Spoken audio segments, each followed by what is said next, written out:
Okay, guys, let's start part 4 of rotational dynamics. As you know, we have started this chapter and we have covered till across application of circular motion. In that application, first application was motion along horizontal circular path. Horizontal circular path, that means it is a plane circular curve. It is not a banked road. In today's section, we will see two application. One application is that uh, in the case of death well, or you can say rotor. Another case is that in the case of a road which is banked road, that is not a, you can say, plain disc like in the last lecture what I have explained.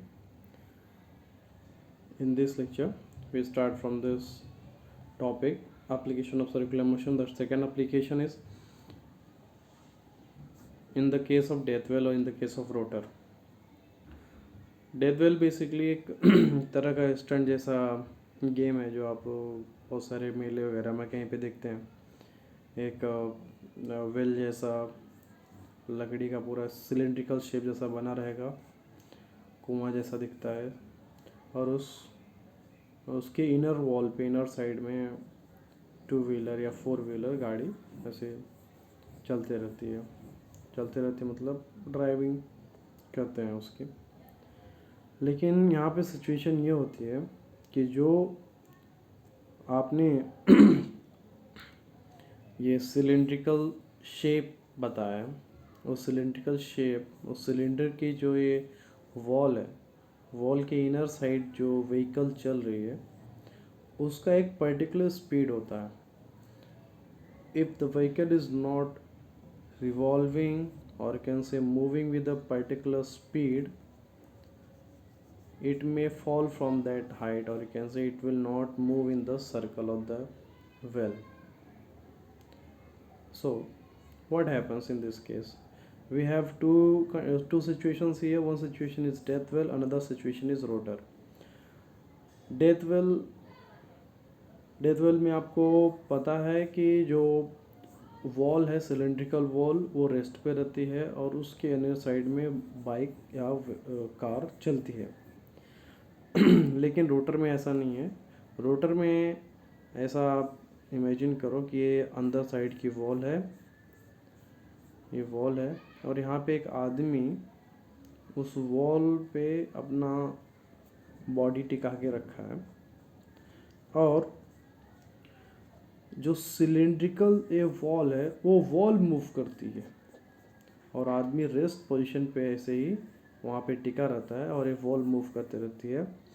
इससे क्या समझ में आ रहा है कि due to the motion of this rotor और कैसे cylindrical wall, ये बॉडी, जो ह्यूमन बॉडी है, वो भी मोशन में आती है और उसके पास भी एक पर्टिकुलर स्पीड मिल जाती है, जिसकी वजह से वो वहाँ पे उस बॉडी के ऊपर एक सेंट्रीफ्यूगल फोर्स अप्लाई होता है और उसको वहाँ पे मेंटेन करने के लिए, जाहिर सी बात है सर्कुलर मोशन है, एक फोर्स अंदर की तरफ एक्ट कर रहा है, लेकिन उस बॉडी को वहाँ पे मेंटेन करने के लिए एक सेंट्रीफ्यूगल फोर्स भी अप्लाई होने लगता है ड्यू टू सर्कुलर मोशन, और उसके वजह से वो बॉडी विदाउट एनी सपोर्ट उस अपने जगह पे स्टेबल रहती है जब तक रोटर मूव कर रहा है तब तक।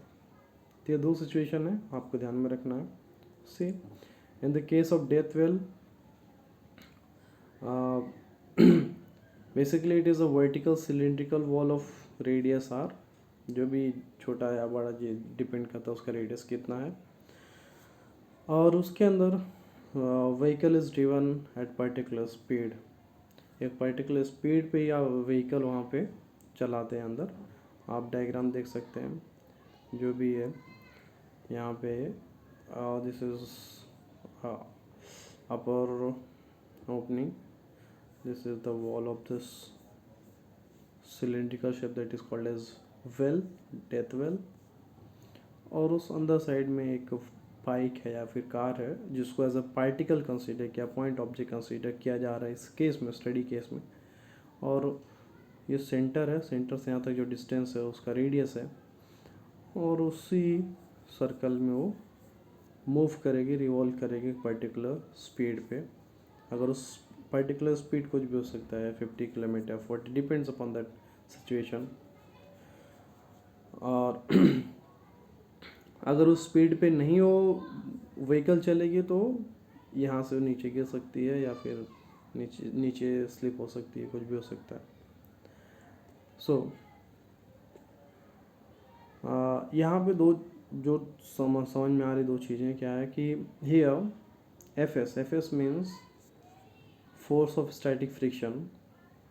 अब बॉडी कहाँ है, बॉडी आपने कंसिडर किया इधर है, पॉइंट ऑब्जेक्ट जो आप बता रहे हैं यहाँ पे बॉडी कंसिडर किया। तो इस कंडीशन में क्या हो रहा है, ये अपने लिए सरफेस हो गया, अपने लिए सरफेस हो गया।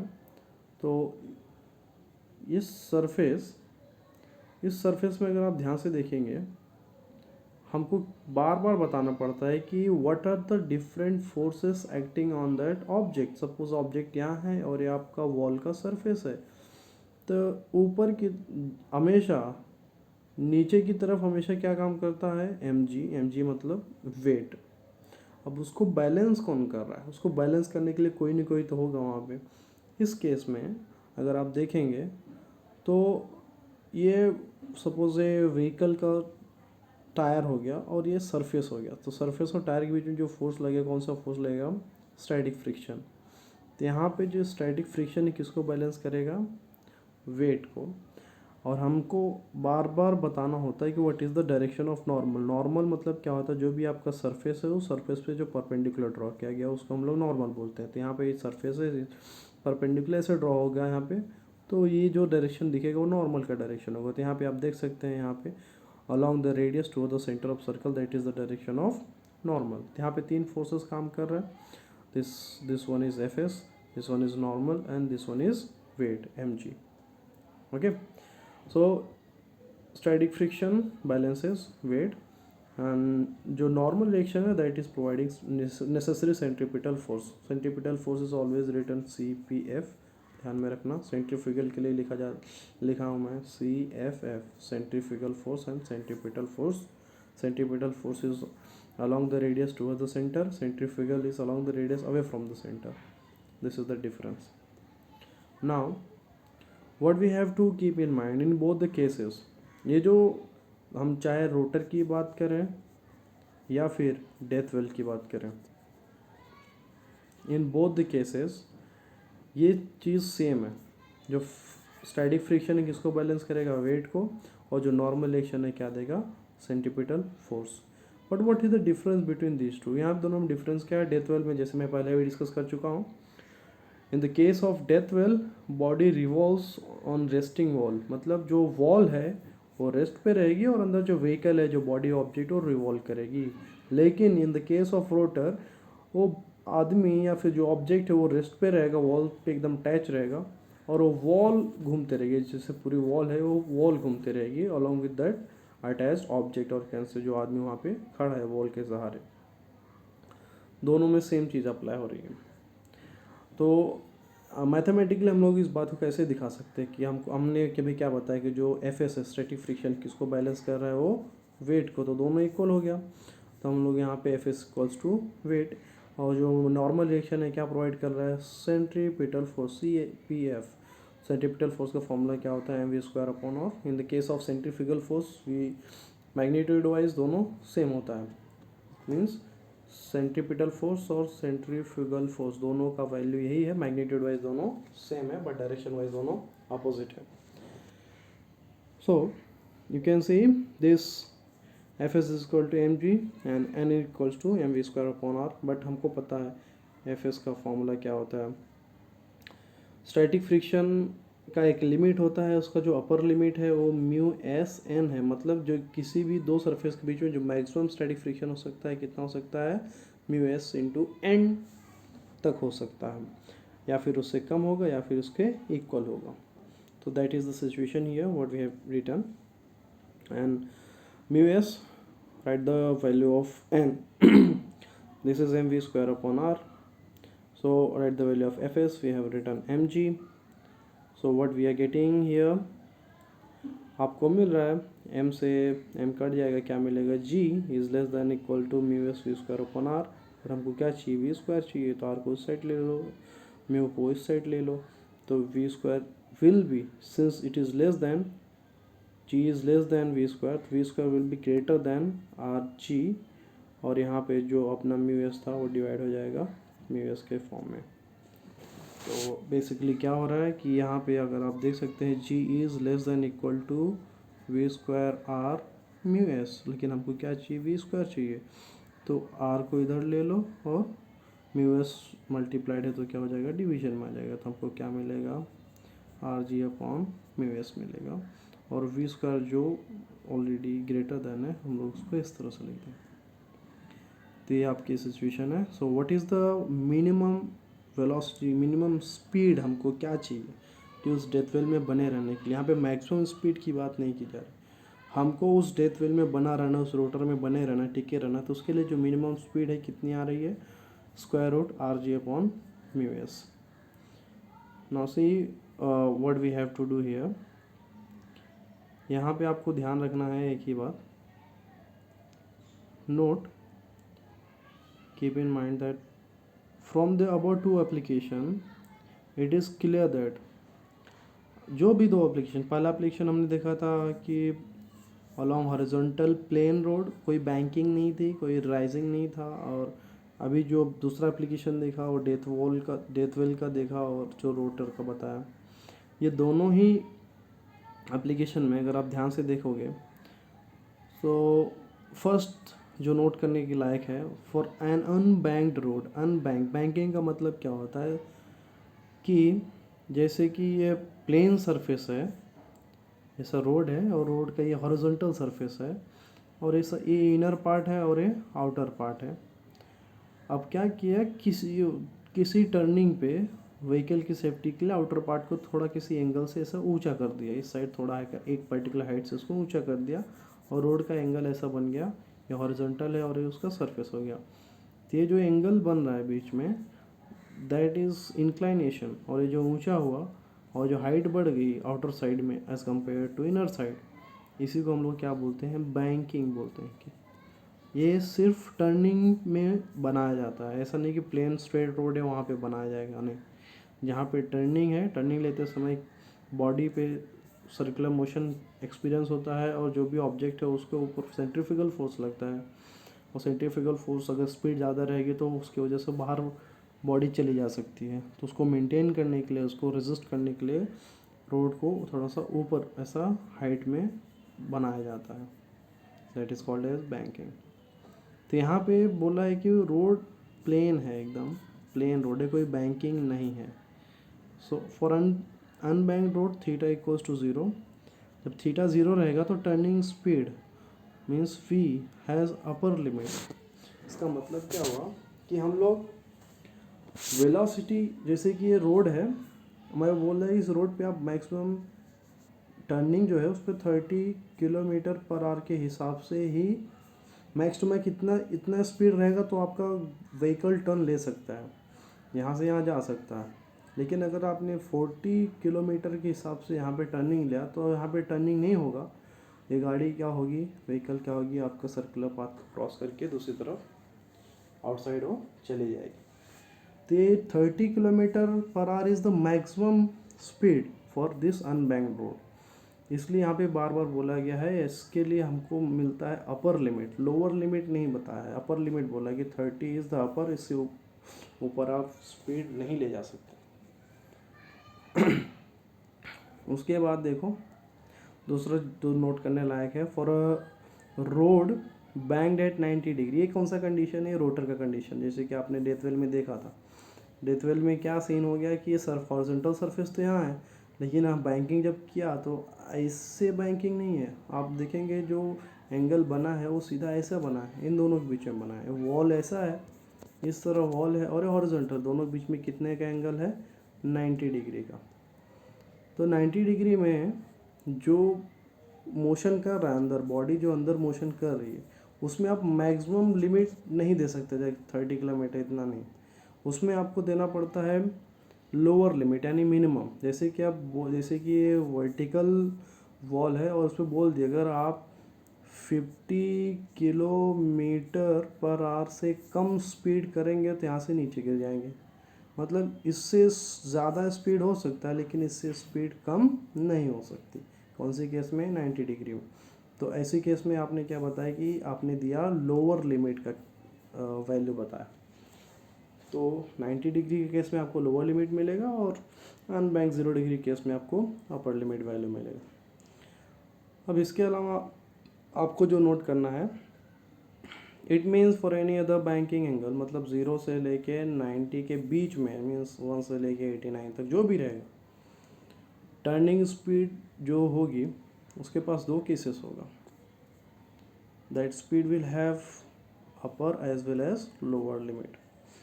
तो 90 डिग्री के लिए आपने बता दिया लोअर लिमिट है और 0 डिग्री के लिए आपने बता दिया अपर लिमिट है।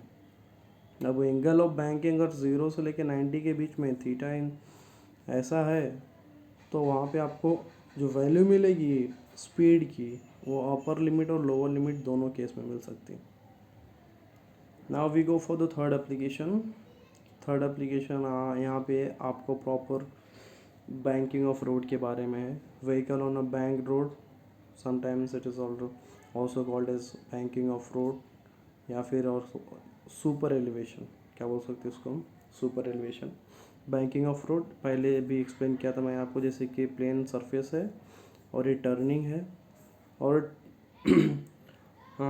For this circular path, this is inner side of road and this is outer side of road, outer edge बोल सकते हैं, inner edge and outer edge.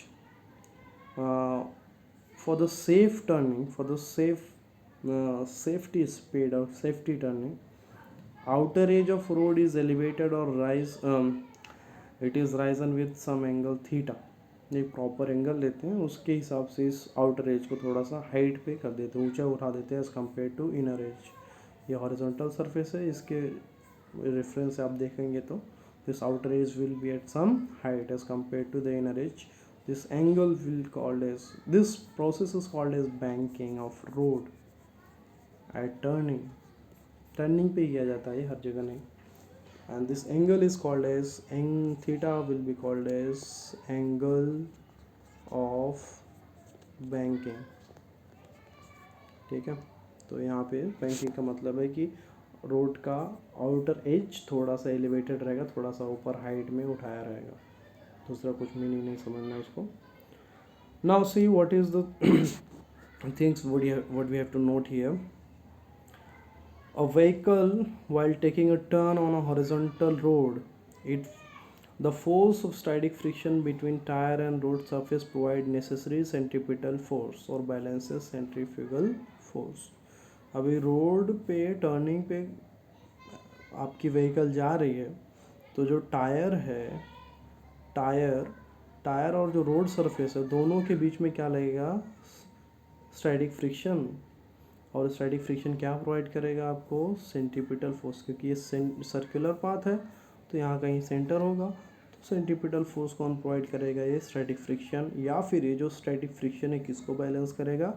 Centrifugal force को बैलेंस करेगा। सेंट्रीफ्यूगल फोर्स जिसका direction इधर है, centripetal force जिसका direction इधर है, ये आपको समझना है। What is the next point?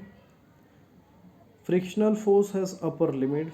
जैसे कि हम लोग बार बार डिस्कस कर चुके हैं, friction force less than equal to mu S N. N मतलब नॉर्मल रिएक्शन, म्यू एस मतलब कोएफिशिएंट ऑफ स्टैटिक फ्रिक्शन। जो फ्रिक्शनल फोर्स है इसकी अपर लिमिट है, मतलब ये यहाँ तक मैक्स टू मैक्स यहाँ तक जा सकता है, उससे ऊपर नहीं जा सकता।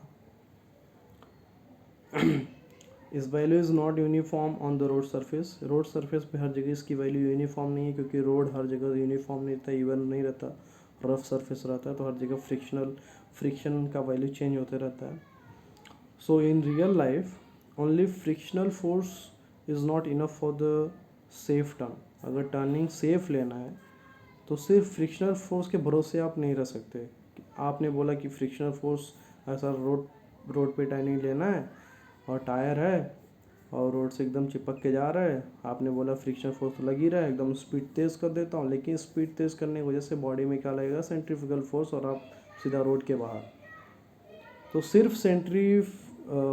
जो फ्रिक्शनल फोर्स है सिर्फ वही इनफ नहीं होगा आपको सेफ टर्न लेने के लिए। यहाँ पे एक नया चीज़ आता है, आपको सेफ्टी के लिए रोड का जो आउटर एज है उसको थोड़ा सा एलिवेट किया जाता है, थोड़ा सा ऊंचा उठाया जाता है हाइट पे।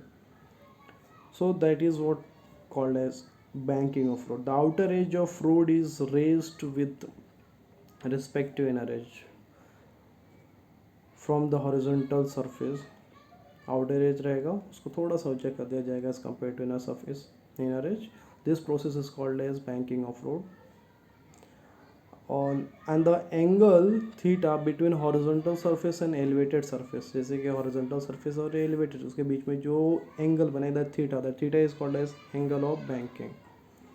You can imagine by this diagram जो मैंने यहाँ पे दिखाया है, अगर आप थोड़ा सा ध्यान देंगे तो you can understand this. ऐसा सर्कुलर रोड मैंने ऐसा कंसीडर किया है और हॉरिजॉन्टल सरफेस से एलिवेटेड सरफेस दोनों के बीच में एंगल थीटा है. This is theta angle, this is inner edge, this is outer as, this is height, कितना हाइट से रोड को ऊपर ऊंचा किया गया है, और जितना एंगल बनेगा दोनों बीच में that is theta, that is called as angle of banking.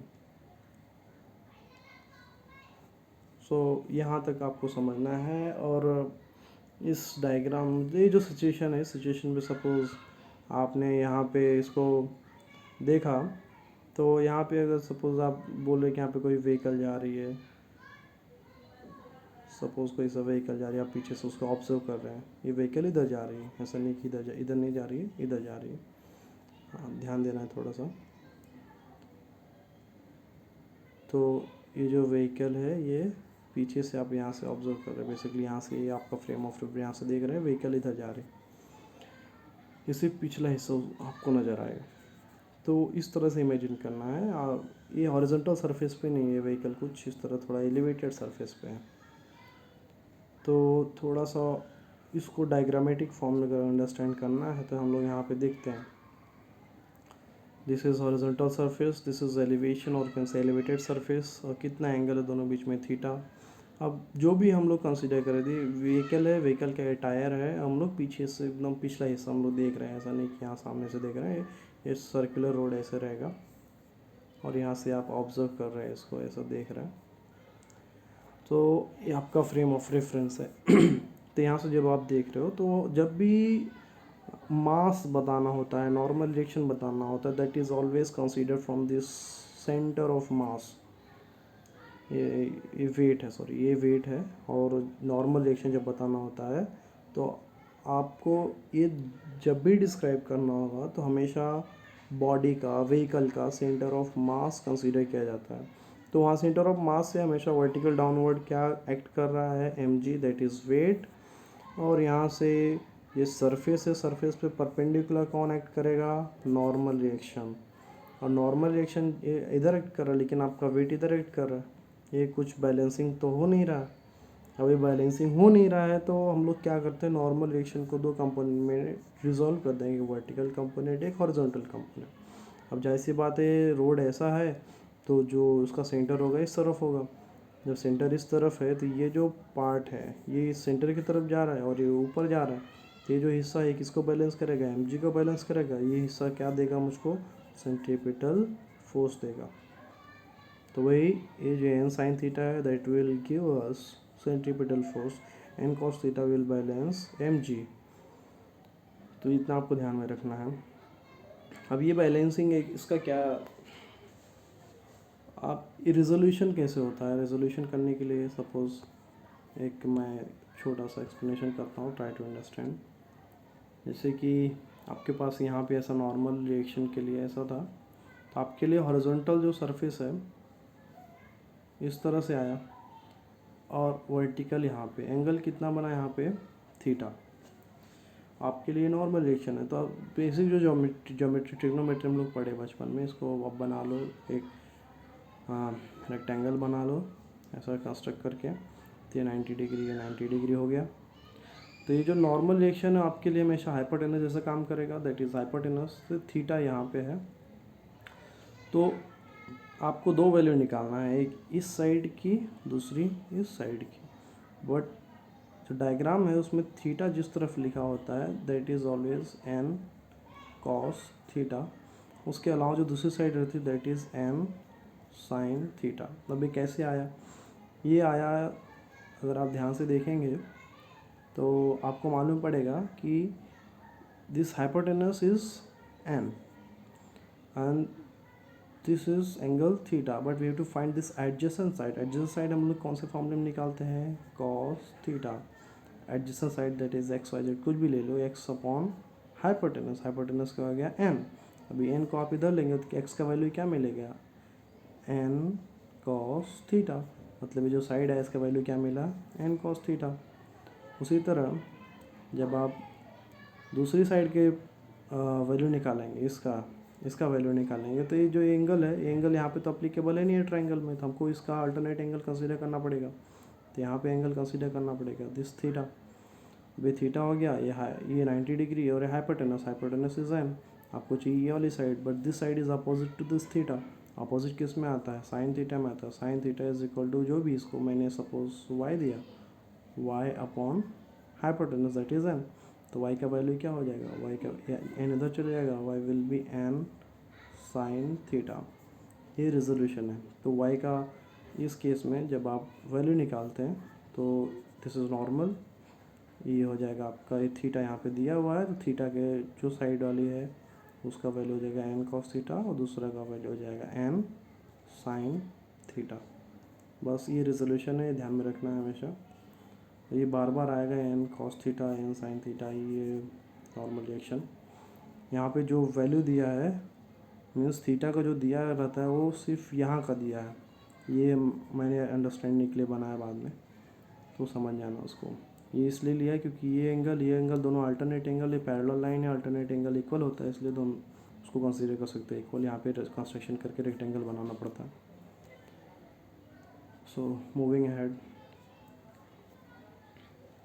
अभी यहाँ पे क्या क्या कंसीडर करना है आपको। तो जब भी आप एक केस कंसीडर करोगे, this whole vehicle is consider as point object. एक पॉइंट जैसे कंसीडर करना उसको, क्योंकि हम पॉइंट पे हम लोग सारा चीज़ दिखाएंगे जो भी दिखाना है।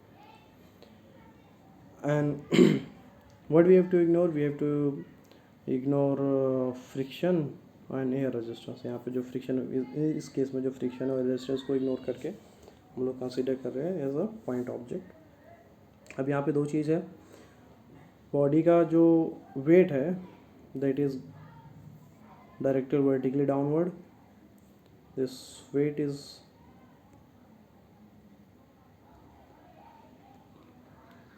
Directed vertically downward. दूसरा चीज़ है normal reaction is here, this is perpendicular to this surface. Road का एलिवेटेड सरफेस है and this is perpendicular to surface, and perpendicular content is called as normal। So दो चीज़ यहाँ पे आपको समझना है, तो बता दिया मैंने, एक वेट और एक नॉर्मल रिएक्शन या फिर normal. Now vehicle is moving along horizontal circle. अब व्हीकल कौन से सर्कल में मूव कर रहा है? हॉरिजॉन्टल। मतलब क्या हुआ कि ये सरफेस हॉरिजॉन्टल नहीं है, ये जैसा सर्कुलर पाथ जो बनेगा यहाँ पे, ये सर्कुलर पाथ, वो सर्कुलर पाथ के बारे में बात की जा रही है। That circular path is in horizontal plane, और कैसे एज अ हॉरिजॉन्टल सर्कल। तो जब ये सर्कल बना तो सर्कल में सेंट्रीपिटल फोर्स लगेगा। That centripetal force is nothing but resultant force that is acting along the radius toward the centre. तो resultant force means centripetal force that acts along the radius toward the centre. अब यहाँ पे दो चीज़ है, for balancing weight normal reaction.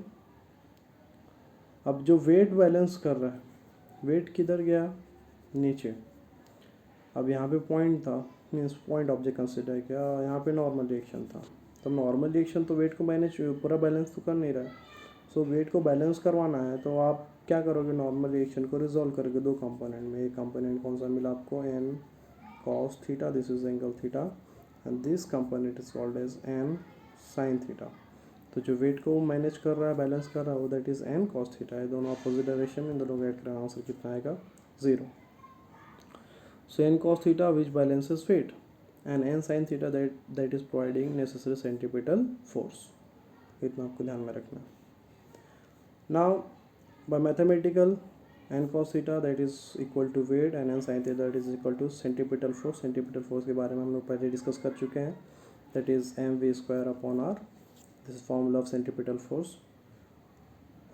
now divide n sin theta by n cos theta, sin theta upon n will get cancelled, sin upon cos is tan, and mm will get cancelled, we'll have only v square upon rg, I have written here। So what is the value of this theta? Tan theta is equal to v square upon rg। v square means speed, r means radius, g means acceleration due to gravity। अगर आपको सिर्फ theta निकालना है तो आप tan को उस side ले लो, tan inverse v square upon rg मिल जाएगा, जिससे आपको सिर्फ एंगल मिलेगा, that is called as angle of banking. अब यहाँ पे तीन केसेस है बेसिकली। अगर आप थोड़ा सा देखेंगे तो यहाँ पे देखो, जो पहला चीज़ है, we have to find the value of maximum safety speed, और can say most safe speed. आदमी मीन्स सॉरी व्हीकल या फिर जो भी आपका है फोर व्हीलर या फिर जो भी, वो कितना मैक्सिमम स्पीड से वहाँ से जा सकता है। मीन्स कहाँ से, इस सर्कुलर टर्निंग से, सर्कुलर पाथ से, इस टर्निंग से कितनी मैक्सिमम स्पीड से जा सकता है। तो फॉर अ पर्टिकुलर रोड जो भी है, जो R and theta they are fixed. अभी जो भी है यहाँ पे आपका वैल्यू है, सर्कुलर पाथ है तो उसका रेडियस फिक्स होगा, अगर एलिवेशन दिया तो उसका एंगल भी फिक्स होगा टर्निंग के पॉइंट पे। तो इन दिस केस जब this V S is called as safety speed, maximum safety speed, उसका वैल्यू देखो, वी ऊपर हमने यहाँ पे निकाला था। So V square tan theta is equal to V square upon R G. हमको सेफ्टी स्पीड चाहिए तो v is considered as V S, safety speed, maximum safety speed. So as we know that V square upon R G is equal to tan theta, we are considering V S that is maximum safety speed. R G को side ले लो, हो जाएगा R G tan theta, square side ले लो, क्या हो जाएगा, under root. So V S maximum safety speed is equal to under root R G tan theta. So this equation gives the value of maximum safety speed on this road, किसी भी turning road पे maximum safety speed कौन से फॉर्मूले से मिलेगी आपको, ये वाले से। आपको नोट करना है, it does not give maximum और मिनिमम स्पीड। ये व्हीकल का मैक्सिमम या मिनिमम स्पीड नहीं बता रहा है, ये बस सिर्फ इतना बता रहा है कि इस टर्निंग पे आपकी व्हीकल कितनी मैक्स टू मैक्स स्पीड से जा सकता है। मैक्सिमम मिनिमम स्पीड हो उसका एक सिचुएशन के हिसाब से होगा, लेकिन इस रोड के हिसाब से इतना आपको पता चल जाएगा फॉर्मूले में कि इस पर्टिकुलर रोड पे उसका आर और थीटा के ऊपर हम लोग वैल्यू निकालेंगे, और हमको मालूम पड़ेगा कि इस पर्टिकुलर रोड पे आप एक फिक्स वैल्यू से ही गाड़ी को टर्न करा सकते हो, उससे ज़्यादा उससे कम नहीं, सॉरी उससे ज़्यादा वैल्यू नहीं, मैक्स टू मैक्स उतना ही स्पीड पे आप टर्निंग ले सकते हो। अगर उससे ज़्यादा स्पीड रहेगी आपकी तो your vehicle will move away from this circular path. Now the second thing we have to find the angle of banking. मैंने पहले बताया था V square upon R is equal to tan theta, हमको सिर्फ theta चाहिए तो tan को इस साइड ले लो, it will become tan inverse of V square upon R G, this theta is called as the angle of banking. Now the most important part in this case we have to find speed limits। हम यहाँ पे speed limit की बात हुई है कि हम जो भी है पहले केस में आपने एक तो प्लेन रोड भी बताया था जहाँ पे थीटा 0 था, दूसरे एप्लीकेशन में हमने डिस्कस किया था रोटर का, डेथ वेल का, जहाँ पे थीटा 90 डिग्री था। बट जब बैंकिंग ऑफ रोड में जाता तो वहाँ पे ना तो थीटा 0 है ना तो थीटा 90 डिग्री, उन दोनों के बीच में है। जब उन दोनों बीच में थीटा रहेगा so that theta is having speed limit, एक तो अपर स्पीड लिमिट होगा, एक लोअर स्पीड लिमिट होगा। मैक्स टू मैक्स इतना जा सकता है, मिनिमम इतना जा सकता है। तो for a vehicle on a rough curved road, अब कर्व्ड रोड है मतलब उसका सर्कुलर रोड है, उसका रेडियस आर है और बैंकिंग ऑफ एंगल थीटा, और उसका बैंकिंग कितना है theta. So what is the maximum safety speed, V S is equal to under root R G tan theta. The safety speed is given by this V S under root R G tan theta. Two forces are acting on the vehicle, ऐसे case में जब ऐसे vehicle जा रही है turning road पे, bank road पे, यहाँ पे दो फोर्सेस काम करेंगे. तो यहाँ पे आपको डायग्राम समझना है. यहाँ पे पहला फोर्स क्या है, यहाँ पे पहली चीज़ क्या है कि जब आपका व्हीकल इस तरह से है, यहाँ पे ये टायर हो गया और ये व्हीकल का पोर्शन, ये व्हीकल के सेंटर ऑफ मास से दो चीज़ निकलेगी, एक एम जी निकलेगी और ये उसका नॉर्मल रिएक्शन. तो व्हीकल का जो मास है, एक तो वो काम कर रहा है, मीन्स वो मास बोल रहा हूँ, ये वेट है, सॉरी, ये जो एम जी मीन्स जो व्हीकल का वेट है, that is acting vertically downward, और उस सरफेस पे जो परपेंडिकुलर हम लोग ड्रॉ करेंगे दैट इज़ नॉर्मलाइजेशन. तो at that instant of time ये दो फोर्स काम कर रहे हैं, एक तो वेट और एक नॉर्मलाइजेशन. दोनों ही फोर्स का टाइप है. वेट क्या है, वर्टिकली डाउनवर्ड है, और नॉर्मलाइजेशन क्या है, जिस सरफेस पे व्हीकल खड़ी उस सरफेस पे परपेंडिकुलर डायरेक्शन में है. And only at this speed means जो वी एस है, वी एस कितना मिला था आपको, under root R G tan theta. The resultant of two forces that is weight and normalization, इनका जो रिजल्टेंट बनता है, हम जब नॉर्मलाइजेशन को आप रिजॉल्व करोगे तो क्या मिलेगा आपको, एन साइन थीटा. जब रिजल्टेंट की बात कर दिया तो means that will give us centripetal force.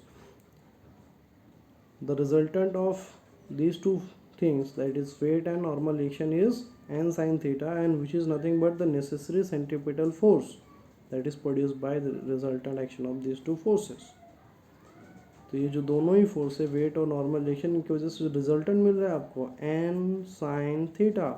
N sine theta क्या देगा, नेसेसरी सेंट्रीपिटल फोर्स देगा. ये आपको सब बना, या फिर किसको बैलेंस करेगा, सेंट्रीफ्यूगल फोर्स को बैलेंस करेगा. इतना आपको समझना है. नाउ बट इन रियलिटी, अब देखो जो आपका एक फॉर्मूले के हिसाब से जो स्पीड मिला, V S is equal to under root R G tan theta, ये फॉर्मूले के हिसाब से एक पर्टिकुलर वैल्यू मिलेगी, लाइक 50 किलोमीटर पर आवर. लेकिन हर बार जो आपका जो भी है, सपोज 50 किलोमीटर पर आवर मिल रहा है, तो क्या आपकी व्हीकल हर बार इतनी स्पीड से आएगी, नहीं. In reality vehicles never travel exactly with this speed, जो उसका सेफ्टी स्पीड है उतनी स्पीड से हमेशा जाती नहीं है. तो यहाँ पे दो केसेस अराइज होते हैं. Therefore other than this speed, V S के अलावा क्या स्पीड हो सकता है, static frictional force come into the picture. अभी जो सेफ्टी स्पीड है, अगर सेफ्टी स्पीड उतना एग्जैक्टली उतनी स्पीड से व्हीकल नहीं जा रही, तो गाड़ी में क्या होगा, उसका टायर फ्रिक्शनल टायर और रोड के बीच में जो फ्रिक्शनल फोर्स है वो एक्शन में आ जाएगा तुरंत. तो यहाँ पे जो F S means static frictional force या फिर फोर्स ऑफ स्टैटिक फ्रिक्शन, यहाँ पे दो सिचुएशन है. यहाँ पे पहली सिचुएशन आप डायग्राम अकॉर्डिंग समझेंगे. ये हॉरिजॉन्टल सरफेस है, ये एलिवेशन है, दोनों में वही चीज़ है. अब यहाँ पे बात ये हो रही है कि आप ध्यान देना हमेशा, जब भी अगर यहाँ पे पहली केस में centripetal force is greater than centrifugal force. Centripetal force किस तरफ एक्ट कर रहा है, इस तरफ, एन साइन थीटा के अलॉन्ग, और सेंट्रीफ्यूगल किधर एक्ट करेगा, इस तरफ. तो पहली सिचुएशन में क्या बोला है कि जो सेंट्रीपिटल फोर्स है वो सेंट्रीफ्यूगल फोर्स से ज़्यादा है, मीन्स इसका वैल्यू ज़्यादा है. तो गाड़ी बेसिकली आपका व्हीकल किस तरफ आएगा या फिर स्लाइड होने की कोशिश करेगा, डाउन, मतलब सेंट्रीपिटल फोर्स की तरफ ज़्यादा खींचेगा ऐसा. लेकिन जिस तरफ व्हीकल खींच रहा है, जा रहा है, तो उसका टायर और उसकी बॉडी भी उसी तरफ जाने की कोशिश करेगी. मतलब रोड का सरफेस ऐसा, तो बॉडी भी इस तरफ आने की कोशिश करेगी। लेकिन जिस तरफ ये मोशन होता है उस मोशन के अपोजिट में किसका एक्शन होता है? स्टैटिक फ्रिक्शन का। Static friction is always opposite to the displacement और कैन से मोशन। अगर मोशन इधर हो गया तो स्टैटिक फ्रिक्शन अपोजिट है, ये ध्यान में रखना है। यहाँ पे सेंट्रीपिटल फोर्स ज़्यादा है, सेंट्रीफ्यूगल फोर्स से मतलब बॉडी किस तरफ खींचा जा रहा है, तो फ्रिक्शनल फोर्स किधर रहेगा? इस तरफ। तो यहाँ पे आपको समझना है, देखो फ्रिक्शनल फोर्स इधर है, उसका जो थीटा मिलेगा आपको यहाँ पे मिल रहा है थीटा, तो ये फ्रिक्शनल फोर्स का डायरेक्शन है। और इसको दो कंपोनेंट में रिजॉल्व किया, एक वर्टिकल और एक हॉरिजॉन्टल। वर्टिकल कंपोनेंट की वैल्यू है एफ एस मतलब frictional force, F S sine theta, और ये थीटा है, ये एंगल है। और यहाँ पे जो वैल्यू मिला है that is F S cos theta. यहाँ से आप ट्राइंगल बना लो, या एडजेसेंट साइड है तो एडजेसेंट साइड के लिए हमेशा क्या आता है? कॉस थीटा आता है। और जो दूसरी वाली रिमेनिंग साइड उसके लिए हमेशा क्या आता है? Sine theta. और किसका निकाल रहे हैं हम लोग? एफ एस के रिगार्डिंग। तो यहाँ हो जाएगा एफ एस साइन थीटा और यहाँ हो जाएगा एफ एस कॉस थीटा, और ये अपोजिट डायरेक्शन में टू द जो भी मोशन है। और ये नॉर्मल रिएक्शन का हमने एक्सप्लेन कर चुका है ऑलरेडी। ये नॉर्मल रिएक्शन है, इसका दो कंपोनेंट, एक एन कॉस थीटा और एक N sine theta. N sine theta किसका डायरेक्शन दिखा रहा है? सेंट्रीपिटल फोर्स का। और एन कॉस थीटा किसको बैलेंस करेगा? जो बॉडी का वेट है उसको बैलेंस करेगा। ये ध्यान में रखना। पहली सिचुएशन में आप देखेंगे तो यहाँ पे नोट लिखा है बैंक रोड, जैसा थीटा पे है, इंक्लाइन सरफेस है, लोअर स्पीड लिमिट। यहाँ पे आपको मिनिमम स्पीड लिमिट के बारे में डिस्कस करना है, मतलब मिनिमम इतनी स्पीड से आप यहाँ पे जा सकते हैं। अगर उससे कम हुआ तो आपका जो सर्कुलर पाथ है वहाँ से व्हीकल हट जाएगा, दूसरे ट्रैक में चला जाएगा, अंदर साइड टिक जाएगा। तो यहाँ पे देखो दूसरा वाला टर्म है, दूसरा वाला टर्म में अगर आप ध्यान से देखेंगे तो सब कुछ सेम है, बट यहाँ पे जो डिस्कशन हो रहा है वो किसका डिस्कशन हो रहा है कि centripetal force is less than centrifugal force. मतलब सेंट्रीफ्यूगल फोर्स ज़्यादा है, जो बाहर की तरफ पुल करने वाला फोर्स है वो ज़्यादा है एज़ कम्पेयर टू जो अंदर की तरफ आ रहा है। मतलब बॉडी का जो पुलिंग हो रहा है वो इस तरफ हो रहा है, मीन्स बेसिकली मोशन इस तरफ जाने की कोशिश करेगा, बॉडी का डिस्प्लेसमेंट इस तरफ जाने की कोशिश करेगा।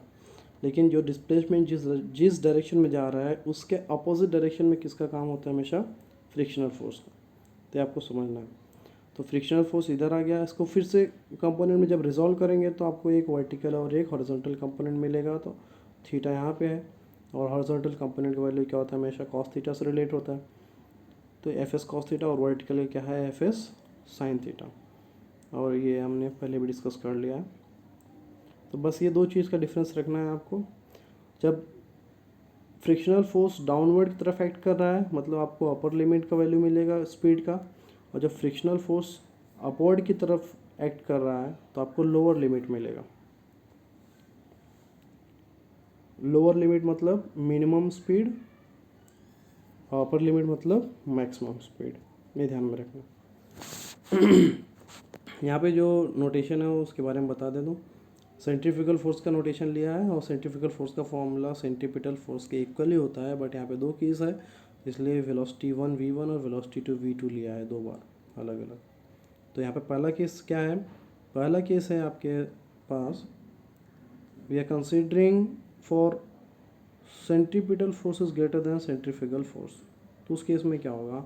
इस केस में क्या होता है? N sine theta will be greater than centrifugal force का फॉर्मूला ये है mv1 स्क्वायर अपॉन r। ऐसे केस में क्या होगा? जो v1 का वैल्यू होगा that is under root that will be less than under root R G tan theta. Now what is happening here? Static frictional force acts between tyre and road surface along the inclined road. Static friction ऐसे काम कर रहा है, inclined road पे काम कर रहा है, लेकिन उसका डायरेक्शन कैसा है? अपवर्ड डायरेक्शन है, डायरेक्शन उसका अपवर्ड है। So what happens basically? So its horizontal component is parallel and opposite to n sin theta। अभी n sin theta किधर है? n sin theta इस तरफ है, और जो fs है आपका जो फ्रिक्शनल फोर्स ऐसा है, उसका जो हॉरिजॉन्टल कंपोनेंट ऐसा है fs cos थीटा। तो fs cos थीटा क्या होगा? इसके पैरेलल ही है लेकिन अपोजिट डायरेक्शन में। तो वही यहाँ पे लिखा है। तो फ्रिक्शनल फोर्स का जो हॉरिजॉन्टल कंपोनेंट है एन साइन थीटा के पैरेलल है बट अपोजिट डायरेक्शन में है। तो अपोजिट दोनों को मिला के रिजल्टेंट क्या मिलेगा आपको, सेंटीपिटल फोर्स रिजल्टेंट मिलेगा। मतलब कि यहाँ पे एन साइन थीटा है जो कि जिसका अमाउंट ज़्यादा है, हायर वैल्यू, और इस तरफ एफ कॉस थीटा है जिसका वैल्यू लो है। तो हाई माइनस लो करेंगे तो आपका आंसर किसके फेवर में आता है, हाई के फेवर में। तो बेसिकली आपको क्या मिलेगा, सेंटीपिटल फोर्स मिलेगा। तो क्योंकि एन साइन थीटा आपको क्या दे रहा है, नेसेसरी सेंटीपिटल फोर्स दे रहा है, इससे मिलने वाला रिजल्टेंट जिसको फोर्स बोल रहे हैं हम लोग, इन दोनों का रिजल्टेंट निकालेंगे तो हमको क्या मिलेगा, सेंटीपिटल फोर्स मिलेगा। तो अपोजिट डायरेक्शन होने की वजह से हमने क्या लिखा है, उधर माइनस लिखा है। अब दूसरा चीज़ है कि वेट को कौन बैलेंस कर रहा है, weight is balance by two component. एक तो जो आपका नॉर्मल रिएक्शन था उसका एक वर्टिकल कंपोनेंट था, that is N cos theta,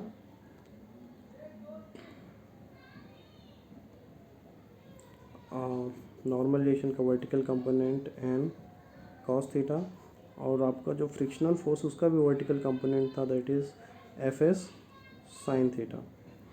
तो N cos theta F S sine theta दोनों को ऐड करेंगे, दोनों किसके बराबर होते हैं, वेट के बराबर, वेट ऑफ द व्हीकल। अब यहाँ पे क्या बताया है, फॉर मिनिमम पॉसिबल स्पीड, हमको मिनिमम पॉसिबल स्पीड निकालना है। तो उसके लिए एक कंडीशन हमेशा ध्यान रखना, जो फ्रिक्शनल फोर्स होगा उसका हमेशा maximum value mu S N होता है। म्यू एस मतलब coefficient of static friction, N मतलब नॉर्मल रिएक्शन। तो दोनों को डिवाइड करो आप, M V one square upon R upon M G, दोनों को डिवाइड किया तो यहाँ पे क्या मिला, एम कैंसिल हो गया। M V one square upon R का जो वैल्यू है N sine theta minus F S cos theta, M G का value N cos theta plus F S sine theta. अभी यहाँ पे आपको ध्यान में रखना है कि जो F S is equal to mu S N है, तो अगर मैं एन को इस साइड लूँ तो मुझे क्या मिलेगा, F S upon N is equal to mu S मिलेगा। तो ये आपको ध्यान में रखना है। अभी जो मुझे आंसर मिल रहा है इसको हम लोग क्या करेंगे, divide by N cos theta. Numerator और डिनोमिनेटर में किससे डिवाइड कर रहे हैं, N cos theta. N cos theta से डिवाइड करने पे क्या मिल रहा है, देखो साइन थीटा अपॉन कॉस क्या होता है, टैन, एन एन कैंसिल हो गया, और कॉस कॉस कैंसिल हो गया, सिर्फ क्या बचा, एफ एस अपॉन एन बचा। एफ एस अपॉन एन क्या होता है, म्यू एस होता है, तो म्यू एस बचा। N cos theta upon N cos theta क्या बचा, 1 plus F S upon N क्या बचा, म्यू एस, और sine theta upon cos theta क्या बचा, टैन थीटा। तो आपको फॉर्मूला क्या मिला यहाँ पे, V one square upon R G is equal to tan minus mu S upon 1 plus mu S tan theta. अब क्या करना है, आर जी को उस साइड ले लो तो क्या हो जाएगा, आर जी उस साइड गया तो क्या मिला, आर जी ब्रैकेट में क्या बचा, tan theta minus mu S upon 1 plus mu S tan theta. लेकिन ये स्क्वायर है उधर ले क्या हो जाएगा, स्क्वायर रूट हो जाएगा। बट ये जो वैल्यू मिला v1 तो मिनिमम वैल्यू है, that is called as minimum speed is equal to under root R G in bracket tan theta minus mu S upon 1 plus mu S tan theta. This is the formula for minimum speed banking road पे। और इसी के मिलता जुलता जो दूसरा case है जिसमें हम लोग इसके बारे में बात करने वाले हैं, यहाँ पे जब हमारा फ्रिक्शनल फोर्स डाउनवर्ड काम कर रहा है, फ्रिक्शनल फोर्स किधर काम कर रहा है, डाउनवर्ड, तब क्या हो रहा है, यहाँ पे एफ कॉस थीटा, पहले एफ कॉस थीटा इस साइड था लेकिन अब एफ कॉस थीटा किधर, इस तरफ है, और जो एफ साइन थीटा ऊपर था, एफ साइन थीटा किधर है, नीचे है। तो पहले ये दोनों प्लस में थे,